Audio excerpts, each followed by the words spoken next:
Yung topic natin ngayon magre-revolve around uh, President Bongbong Marcos Jr., okay? Nasa nature na nila yung magnakaw, di ba? Sakit na yan eh. Kumbaga sa pagkain, gluttony na yan eh, di ba? Naalala ko yung character sa Full Metal Alchemist. Yung ganong level nung ano. Kumbaga kung magiging halimaw sila, ganon itsura nila, si gluttony. Nakita nyo na ba yun? Inang yan.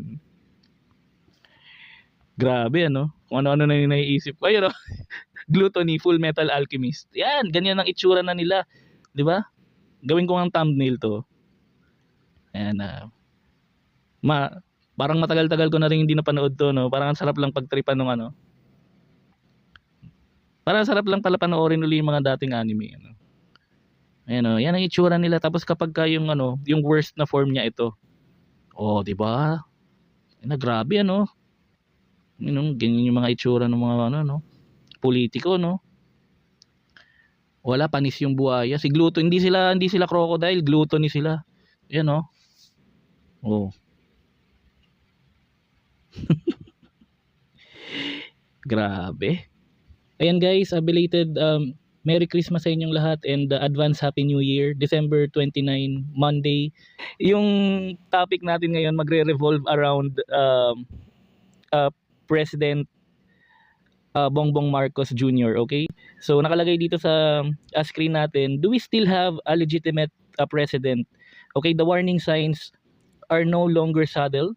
Negative 37 in Mindanao, negative 7 in the Visayas, negative 8 in the National Capital Region, with an overall negative 3 net trust overall rating, okay? Pwede nyo rin i-visit yung page ni Sir Rob Rances for more information and supporting details regarding dito sa post niya, okay? Pero kasi yung pinaka reason ko kung bakit ako biglang napa-record ng video na to, well, unang-una gusto kong mag-share ng insights ko bilang isang taxpayer, bilang isang Pilipino. And syempre itong video na to kung saan ko ina-upload to, ginawa ko tong YouTube channel na to para sa anak ko. And yung intent ko dito, pag tumanda ako balang araw, kung sakaling makita niya tong video na to, ma-raise yung awareness niya na hindi lang puro 8 to 5 job na trabaho balang araw dapat meron. Dapat at some point or binibigyan niya rin ng oras yung sarili niya para magkaroon ng social awareness, okay? Lalong-lalo na yung mga bagay na involved sa pagpapalakad ng bansa natin. Okay? Sa karamihan siguro ng mga ayoko nang mamuna ng ibang tao, pero most likely marami sa mga new generation natin ngayon parang ano lang yung parang wala lang, parang hindi nila binibigyan ng importansya or concern yung mga ganitong bagay when it comes to politics, where in fact ito ay isa sa mga bagay na dapat may pakialam tayo kasi directly nitong directly na magkakaroon ng impact, okay, yung kung gaano or kung saan papunta yung bansa natin based sa leadership or pamamalakad ng mga niluklok natin sa pwesto, okay?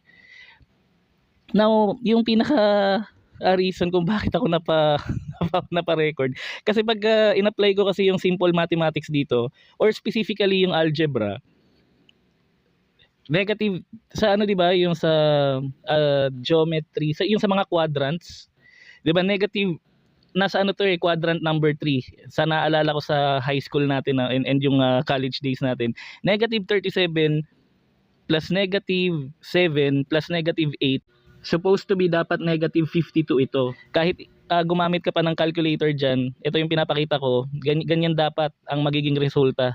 Pero ang tanong ko sa sarili ko, bakit ganun? Bakit negative 3 lang yung lumabas, okay? Na kumbaga yun yung overall trust rating. Combined na raw yung sample sizes or yung mga na-survey from NCR region, Visayas and Mindanao, ayan. So ang ginawa natin dito, dahil nga naman may ChatGPT na, tinanong ko na siya, okay? So sabi ko, ito yung tanong ko sa kanya. Pinost ko yung picture, Pero hindi ko na, kumbaga yung ano lang, yung metrics lang yung pinost ko. Hindi ko na sinama yung picture ng ating president for ano, kumbaga kahit papaano bigyan pa rin siya ng parang yung na-realize ko yung behavior ko dito kahit naiinis ako dahil AI to. Syempre nag-upload ka ng mga information dito. Clean up ko pa rin yung picture niya, hindi ko nilagay yung buong post nung picture. Talagang clean up ko pa siya para lang hindi masama yung mukha niya and yung numbers lang yung concern ko. Na-realize ko lang siya ngayon habang ginagawa ko tong video. So kahit papaano pala, kahit naiinis ako sa kanya or sa leadership niya and sa overall na nangyayari sa bansa natin, at kahit papaano may konti pa rin tayong respect, okay?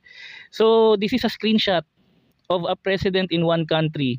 Okay, it's showing a trust rating at -3. Okay, in mathematics, specifically algebra, the sum of -37, -7 and -8 should be -52, right?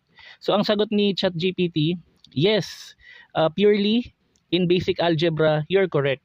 If those three numbers were meant to be summed, okay, pag inad daw sila, tama nga naman talaga na -52 dapat yung result, okay? Kung i-base natin siya sa pure mathematics or specifically algebra. Okay, why the graphic shows -3 net trust overall, okay? So sabi ni ChatGPT, what's happening is that net trust overall is not a sum, okay?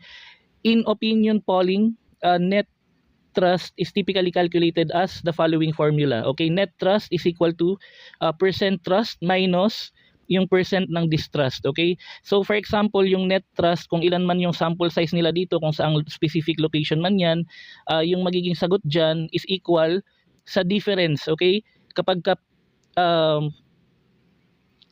pinag-minus yung percent ng trust sa percent ng distrust. Okay, so dito pa lang sa formula na binigay, magkaka-idea na tayo na yung percent trust sa kung saan man nila ginawa yung survey, and kung sino man yung mga nag-take ng survey, mas mataas yung percent ng distrust compared sa percent ng trust, kaya -3 yung final result. Okay, pero as we go along or as we progress sa video na to, magme-make sense kung bakit hindi siya -52 and instead -3. Okay, so the regional figures, Mindanao, Visayas, NCR are calculated independently. Okay, bullet number 2, based on different sample sizes. Okay, and then bullet number 3, often weighted by population or survey methodology. So overall, net trust is usually a weighted national result, not the arithmetic sum or average of regional nets. Ayan. So key takeaway, sabi ni ChatGPT, your algebra is correct. It's used, ito yung pinakasagot dun sa parang tanong, yung alinlangan ko kanina or yung doubts ko kanina. It's using polling methodology, okay, not math aggregation. Okay, so syempre hindi naman tayo graduate ng political science, pero syempre may concern tayo sa bansa. Pero kahit pa paano, dapat nagkukusa rin tayong yung mag-research, alamin yung mga bagay-bagay. Okay, and then halimbawa pagka boboto tayo, nagkakaroon tayo ng sound judgment kung sino-sino yung mga tao na potential natin pwedeng iboto in the future. So something like that. So sana ganun rin yung mga kabataan ngayon na hindi yung puro Roblox. yung ngayon yung mga puro trending na mga balita, puro cheating, yung trending ngayon na hindi ko na i-specify yung name, pero at that date and time ng recording natin, meron na namang trending na yung basta dalawa yung isa yung nawalang bride, tapos yung pangalawa yung niregaluhan ng yung niregaluhan ng lalaki ng convo, yun lang naman. Pero shy away tayo sa mga ganun. Natambayan na rin naman natin yun, and wala naman akong totally hindi ko na masyadong sineseryoso yung mga ganung bagay. Kumbaga marami kasi ang ibig kong baka ma-misunderstood ako dun sa sinabi kong walang pakialam. Ang ibig ko sabihin dun, for me kasi mas marami pang mga mas importanteng bagay na dapat concerned tayo. Marami na rin naman sigurong mga ibang tao na pwedeng tumulong sa kanila in private, 'di ba? Kaya na nilang i-settle yung mga ganung bagay on their own. Pero ito kasi national concern to. Okay? So this is only ano yung only random thoughts, walang script, talagang impromptu itong ano na to, vlog na to. Parang na feel ko lang na gusto kong mag-record, and i-scroll ko na pababa tong mga information na na-obtain natin kay ChatGPT. Pero yung follow-up question ko sa kanya, okay, now I'm interested as of today, December 28, 2025, how many is the Philippine population in Luzon, Visayas and Mindanao? Natatawa rin ako dito sa sarili ko kasi hindi ko minention dun sa una kong tanong kung sino yung president. Sabi ko lang, screenshot of a president in one country. Pero obvious naman na pag minention ko yung Luzon, Visayas, Mindanao, Pilipinas yung tinutukoy ko. Pero kumbaga parang hindi ko pa rin pala, alam mo yun, hanggat gusto ko, hanggat gusto kong, kumbaga kung kaya kong gawing discreet, gagawin ko siya. Pero dahil kailangan ko ng information, it's inevitable na ma-uncover na yung tinatanong ko talaga kay ChatGPT is yung President Bongbong Marcos Jr. natin, okay? So, sabi ni ChatGPT, eto guys, ano lang to ganito na pala kalaki ang population sa Pilipinas. Kasi sabi ko kay ChatGPT, as of today, December 28, 2025. So, estimated population by island group. Ayan Luzon, 6. Mas maganda kasi yung breakdown dito sa baba. Pero ayan siya, papakita ko na lang. Ayan, tapos i-scroll, i-move natin sa bandang right side para makita nyo yung complete details sa notes. Pero dito sa summary, where these numbers come from, okay. So, the 2020 census showed ito, Luzon, Visayas, Mindanao, nasa 62, 20 and 26 million. So, population growth since 2020 up to 2025 increases these numbers, especially for Luzon.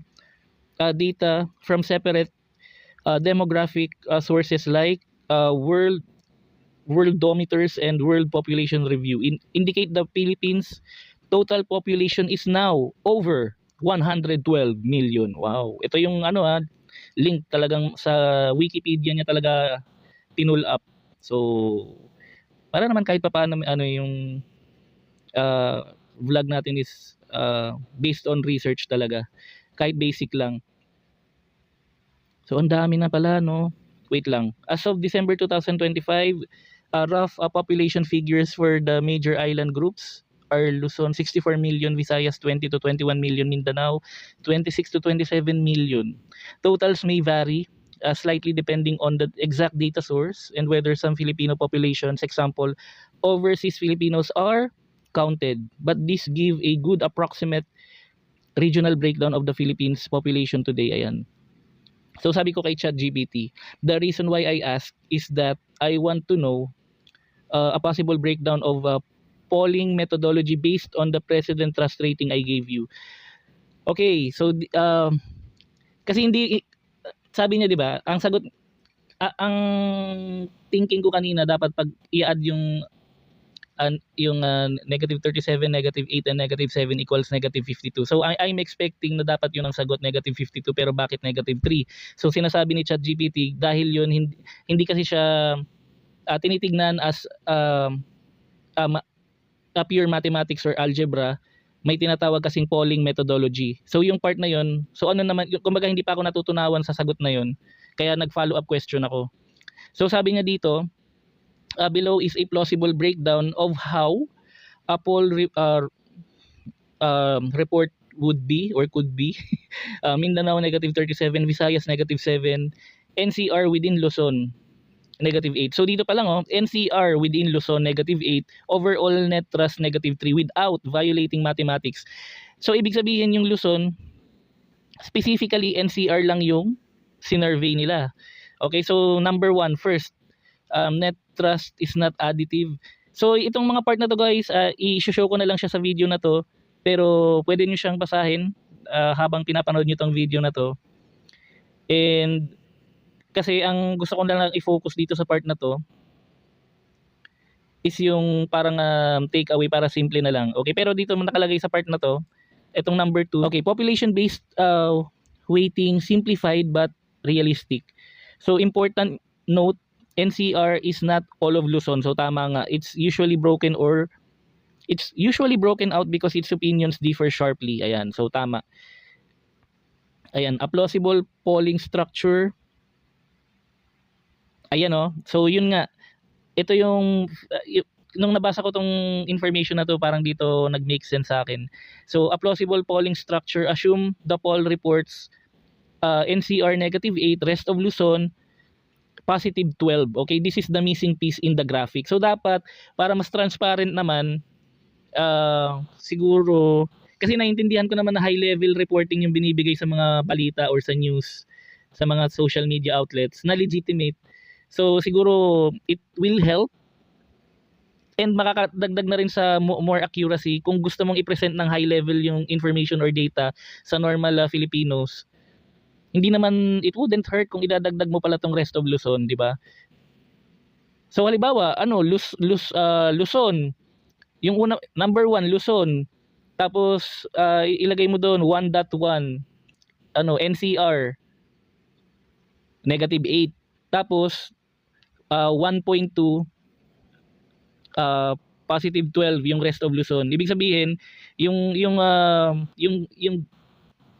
main, kumbaga yung buong Luzon naka-breakdown pa siya sa dalawa.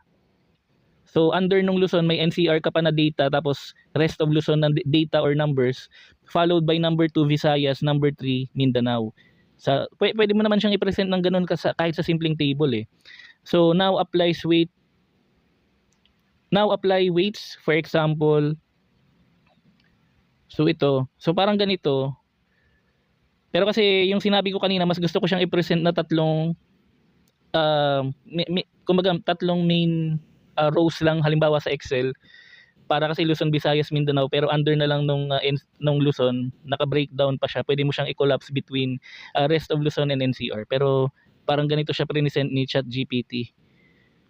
Okay. So another information, ayan, survey margin correction. Ayan, so parang ginastify lang ni ChatGPT kung bakit naging ganun yung sagot. Okay. So depende sa region, yung net trust.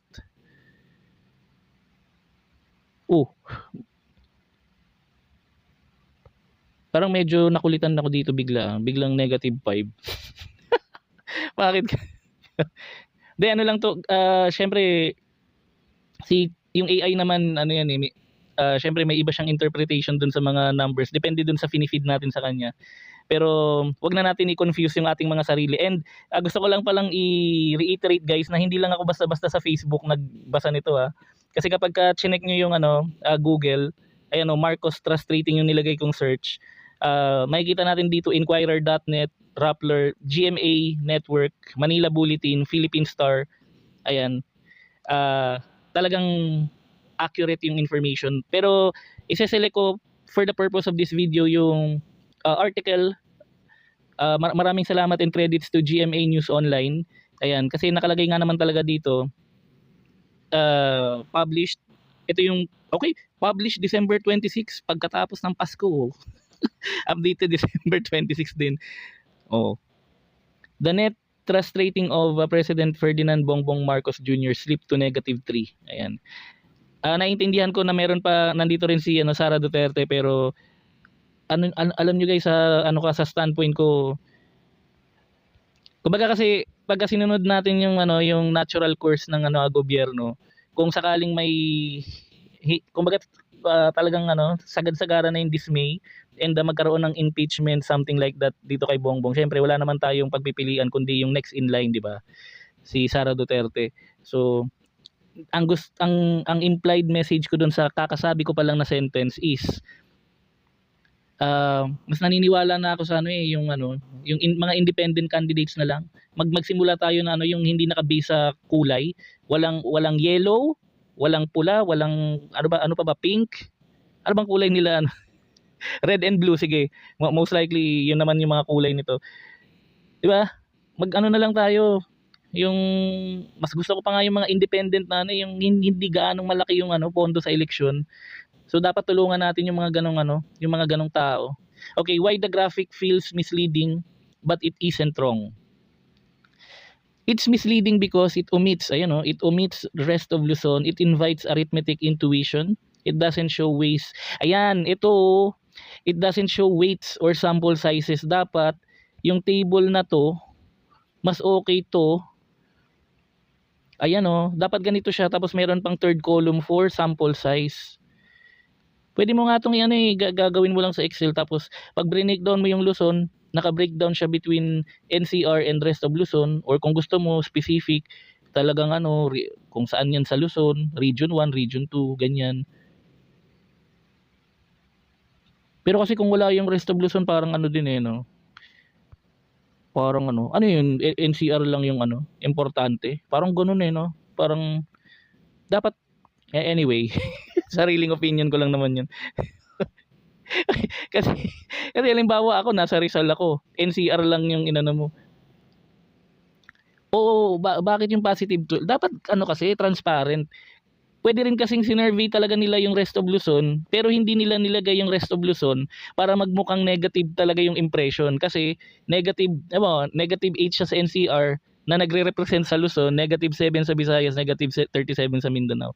So kumbaga pagka ako, yung normal na tao na first time makabasa ng talagang mag-heighten yung ko yung dismay, di ba? Dismayed na ako, tapos mag-heighten pa lalo yung yung pagka-dismay ako doon sa tao kasi puro negative.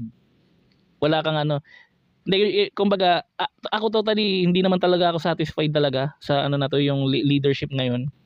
Hindi talaga ako in favor. Pero yung kung transparency kasi dapat ganito mo siya i-present. Kung meron kang data kasi hindi ka naman din magkakamap yata nung negative 3 kung hindi ka nag-compute nung rest of Luzon eh. Yun lang naman yung sa akin Kasi ayan dito nga negative 5 siya eh.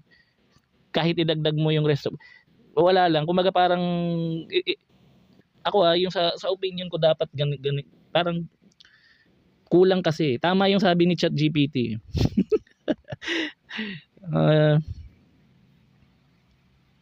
Ayan. Ayan, so bottom line tayo, your algebra instinct was 100% correct. Okay? Yung pangalawang key point, polling math, arithmetic addition. So hindi daw siya based doon. Okay, yung survey is based on polling methodology. Syempre i-ano na natin yan, i-refer na natin yan sa mga experts, sa mga political scientists natin. Tapos yun din, a negative 3 national net trust is mathematically reasonable even with negative 37 in Mindanao. Ayan ito na si ChatGPT na nagsabi, the graphic lacks transparency. Okay? Which invites confusion. Pero siguro yung take away ko dito hindi pa ba tayo sobrang umay na talaga ako, wala nang parang hindi na nakaka-proud maging Pilipino, promise. Grabe. Parang napakawalang kwenta ng mabuhay sa Pilipinas unless marami kang pera. O hindi na ako mag-sugarcoat, 'di ba? Pagka mahirap ka parang 'di ba?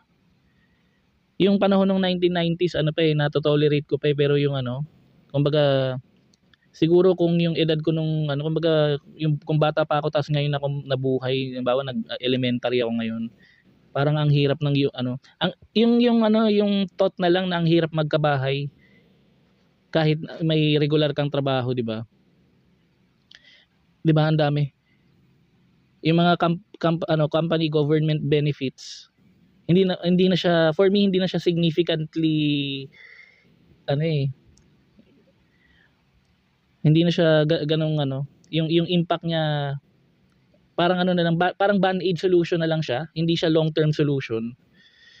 Yung ganong pakiramdam. So dapat magbago na tayo ng sa 2028, yung mga sa susunod na election, wag na yung mga trapo, wag na yung mga kulay-kulay, kahit kasi kahit yung trapo na yan, yung traditional politics na yan, kahit anong sabihin mo at some point, kung 100%, sigurado 95 to 99% nangungurakot.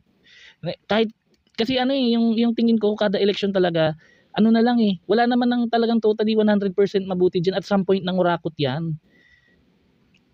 Hindi naman natin tinatanggal yung thought na siguro naman meron talagang genuine, yes. Pero at siguro yun yung mga nagsisimula pa lang, yung wala pang gaanong tumutubong sungay. Pero sigurado yan, nagtatakipan lang yung mga yan. Lahat yan nangungurakot at some point or level. Pero kahit gaano kalaki, kaliit yung nakurakot, nangurakot pa rin sila. Dapat bumabalik yan sa atin na ano, yung mga ano, yung manpower, yung workforce, yung talagang bumubuhay sa economy. Yung dapat na nakikita natin yan na ano, na yung sa magandang paraan, mga kung flood control, hindi walang katarantaduhan, walang mga insertion, dinadahilan lang nila yan. Para ano yan, kumbaga ano yan, waste na lang nila yan para makapangurakot. Syempre hindi na naman, 'di ba? Magtatakipan lang yung mga yan. Ang hirap, kaya mas maganda talaga clean slate. Yung wala nang trapo, wala nang kulay. Independent. Kahit hindi gaanong, ang problema kasi yung mga totoong gustong magsilbi sa Pilipinas, yung genuine talaga, yung may magandang plataforma, wala lang silang budget kasi nga hindi sila nangungurakot. Syempre yung mga malakas syempre yung exposure sa social media, sa TV, yung mga yan, sino lang ba yung magpapaprint ng mga kung ano-anong posters nila. Siyempre mas may leverage ka na kagad kung marami kang nakurakot, kasi marami kang may po-produce na pera, marami ka pang pwedeng bilhing boto, di ba? Tama na yung gano'n. Pero ang hirap kasi. Ang hirap. Pwede kong ma-influence siguro yung mga ibang tao na kagaya ng wavelength ko. Lalo na ang hirap kasi yung mga yung mga middle class, yung mga may regular na trabaho. Kapag tayo yung nagkasakit sa pamilya, puta, yari talaga tayo. Biglang yun, yung halimbawa may pamilya ka, pagka may nangyari sa yung hindi maganda, yari ka talaga. Paano yun halimbawa kung maliit lang yung ipon mo, 'di ba? Paano masusustain yung pamilya mo, tapos at the same time may iniinda kang sakit, tapos hindi ka naman totally susuportahan, 'di ba? Confident ka ba na tutulungan tayo yung PhilHealth, yung mga kung ano-anong mga wala wala silang pakialam sa atin. Ang work till you die ang gusto nila para sa atin, 'di ba? Yung sa normal na Pilipino, work till you die ang gusto nila sa atin. Belated Merry Christmas, and sana may Happy New Year's na naghihintay pa para sa atin. Kung sana sa mga susunod na eleksyon, hindi na yung pick your poison, yun yung gusto kong sabihin kanina.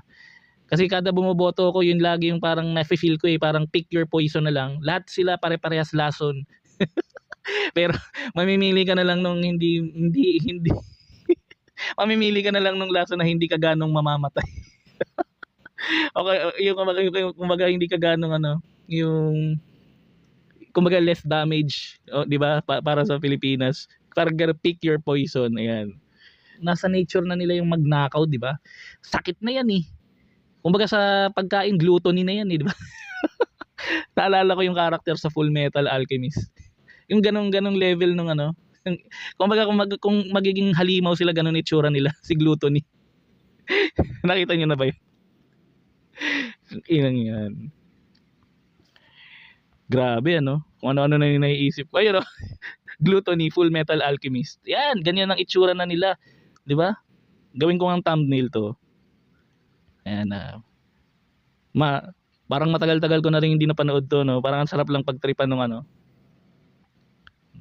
Parang sarap lang pala panoorin ulit yung mga dating anime, Ayan yan ang itsura nila. Tapos kapag yung yung worst na form niya ito. Di ba? Grabe ganyan yung mga itsura ng mga politiko, Wala, panis yung buhaya. Si Gluto, hindi sila crocodile, gluttony sila. Yan